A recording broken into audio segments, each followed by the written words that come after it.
Sekarang kita masuk ke yang kedua. Soal produk. Produk di sini hanya ada dua.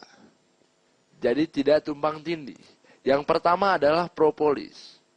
Oke, kita jelaskan soal propolis dulu.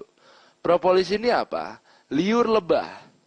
Nah, kandungan utamanya adalah bioflavonoid. Nah, fungsinya ini buat apa? Antivirus bakteri dan jamur. Hampir 85% penyakit manusia ini disebabkan oleh virus bakteri jamur. Seperti misalkan kanker, asma, tumor, semuanya itu dari virus bakteri dan jamur. Cuma beda tempatnya, pasti beda namanya. Misalkan kita punya virus di hidung, namanya biasa sinusitis ya. Kalau virusnya di hati namanya liver ya. Jadi sama-sama virus ya, cuma beda tempatnya, pasti beda namanya. Nah, bentuk propolis ini seperti obat tetes mata. Jadi bisa ditetes di mana aja. Kita punya penyakit katarak di mata, tetes di mata. Kita punya penyakit sinusitis di hidung, tetes di hidung. Kalau kita punya penyakit di dalam, itu dicampur di 1/4 air hangat di gelas. 5-7 tetes di awal ya. Lalu diminum. Nah, kenapa nih kok propolis ini bisa dipakai di mana aja ya? Di mata bisa, di hidung bisa.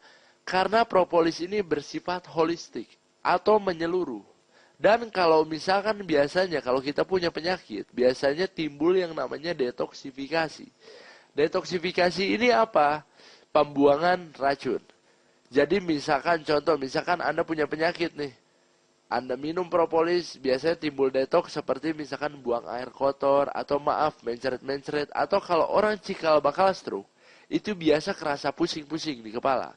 Kenapa pusing-pusing? Karena kalau orang cikal bakal stroke, berarti ada penyumbatan pembuluh darah di otak ya. Nah sama propolis ini dikikis sedikit demi sedikit, makanya kerasa pusing. Tapi diterusin aja, karena itu bukan efek samping.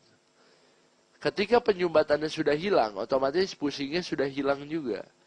Nah, kenapa nih propolis ini nggak ada efek samping? Karena propolis ini merupakan antibiotik alami. Dan tidak ada yang namanya expired atau kadaluarsa ini nggak ada. Kenapa? Karena yang menyebabkan kadaluarsa ini adalah virus bakteri jamur. Sedangkan propolis ini antinya virus bakteri jamur. Jadi satu obat multifungsi untuk segala macam penyakit. Dan semua manusia, kira-kira ada gak manusia yang gak terkena virus bakteri jamur? Pasti gak ada ya, gak semua pasti kena flu ya. Pasti semua ya. Jadi semua